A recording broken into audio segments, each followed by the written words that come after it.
Hello everyone. Firstly, I would like to acknowledge the traditional custodians of the land on which this video presentation is being recorded, the Yugambeh people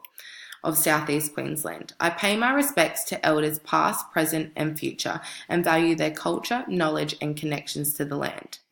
This presentation will focus on and briefly describe the 1967 referendum, an analysis on how this event has impacted the lives of Aboriginal and Torres Strait Islander people in the present day. A reflection will then be discussed about the relevance of teachers and educators having an understanding of this event.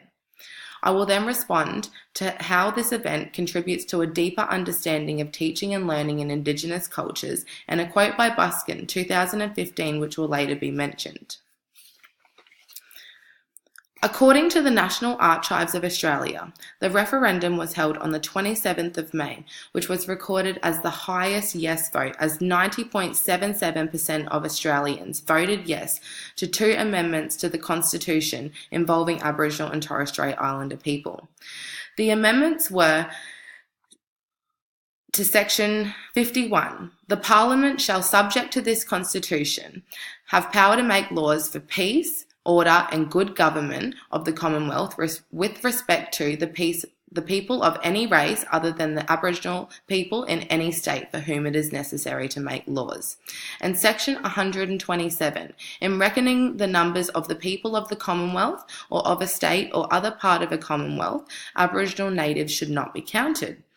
Larkin 2007 discusses that the removal of Section 127 from the Constitution brought a sense of positivity as Aboriginal and Torres Strait Islander people were recognised as being counted in data which represents Australia's residents and communities. This event and the high number of yes voters shows growing empathy for Aboriginal and Torres Strait Islander communities and the disadvantages that they face, which brought with it a sense of community cohesion. However, McGregor, 2008, discusses the absence of a no campaign, which would have allowed for comparisons to be made about the changes the referendum was going to bring and how this was going to impact Aboriginal and Torres Strait Islander people positively, but also negatively, as the Yes campaign failed to recognise the full truths behind the changes of the referendum and created a false idea of what the referendum was all about. While there are many debates around the positive and negative impacts of the referendum, we will now discuss how this event may have negative impacts for Aboriginal and Torres Strait Islander communities and continue to do so in the present day. Davis and Williams, in the book Everything You Need to Know About the Referendum to Recognise Indigenous Australians, argues that the changes to Section 51 of the Constitution due to the referendum created further debates, as the changes did not state that this section would be used for the benefits of Aboriginal and Torres Strait Islander people, which opened up possibilities for the extension of the race's power to also be used against Aboriginal and Torres Strait Islander people in prejudiced ways. I believe that this did not allow for Aboriginal and Torres Strait Islander people to practice self-determination and have a say in matters and decisions that affect them. And whilst there was a notion of positivity around the referendum moving forward to bridging the gap between non-Indigenous people and Indigenous people, it also brought along with it continuing racial and discriminatory practices and policies which carried out for many years, with the current Constitution still allowing for governments to enact the race power. Practice and policy, such as the Northern Territory intervention, is an example of negative effects the changes to Section 51 of the referendum and the race power it created has continued to affect Indigenous communities in the present day. According to Roffey, 2016, the Northern Territory intervention was triggered by the high levels of child sexual abuse in Aboriginal and Torres Strait Islander communities, which resulted in highly intrusive practices which disrupted the lives of many Aboriginal and Torres Strait Islander families. It could be suggested that these intrusive and disruptive practices were a result of assumptions and generalizations based on prejudice and racism, which could be described as the use of race power. This negatively affected Indigenous communities as their lives were disrupted by white governments and services once again. Recognising that the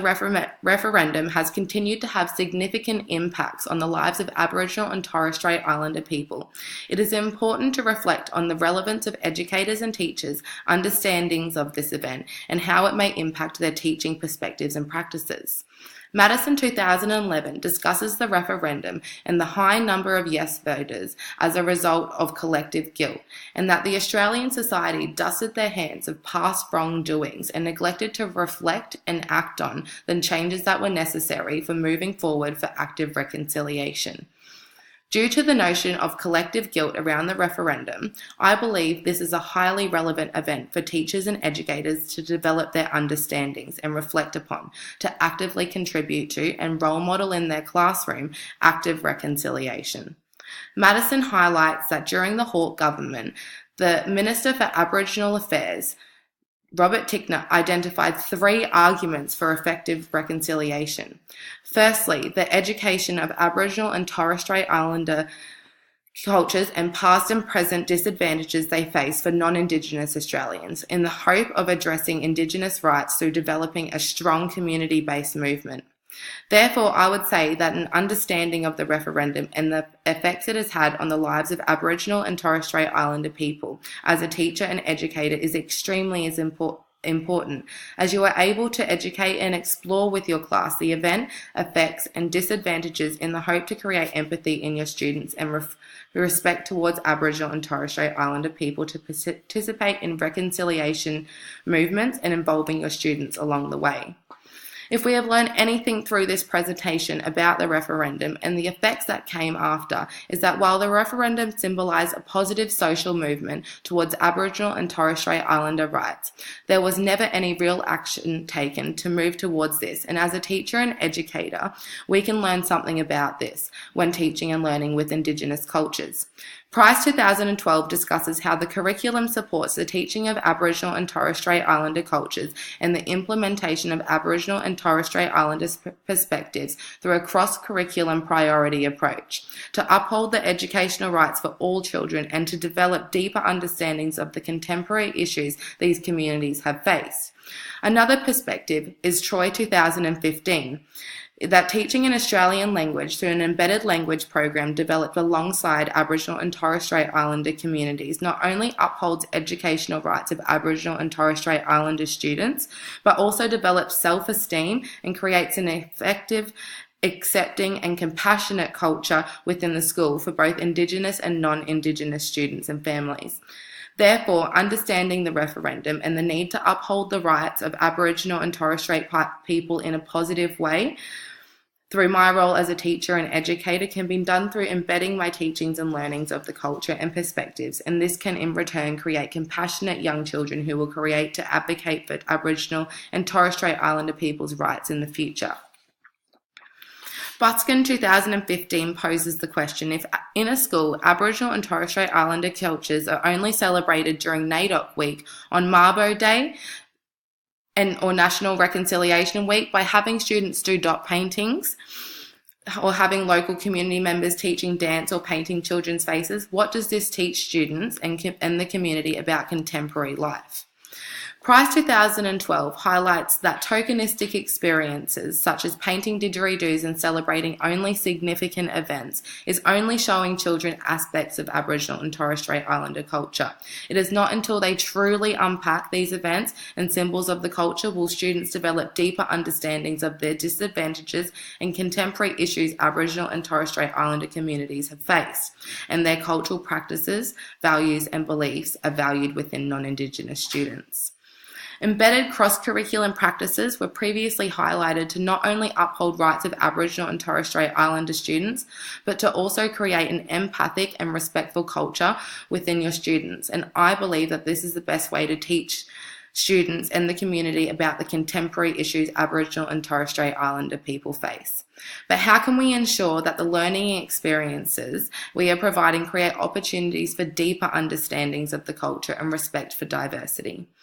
Derma Sparks, 1989, highlights teachers' failed attempts to implement and embed a multicultural curriculum that have developed into tokenistic learning experiences as the ones described by Price 2012, which results in what is known as a tourist curriculum, where only the surface of different cultures, including Indigenous cultures, which has no real impact on changing perspectives and instilling values, whereas an anti-bias curriculum allows for Aboriginal and Torres Strait Islander cultures to be explored through an inquiry approach, and deeper understandings are developed as it intends to create a more inclusive learning environment, addressing issues of racism and stereotypes in age-appropriate ways. Throughout this presentation, I hope, if anything you take away, the messages from the referendum gave the wider Australian community and how it affected Aboriginal and Torres Strait Islander communities in not so positive ways,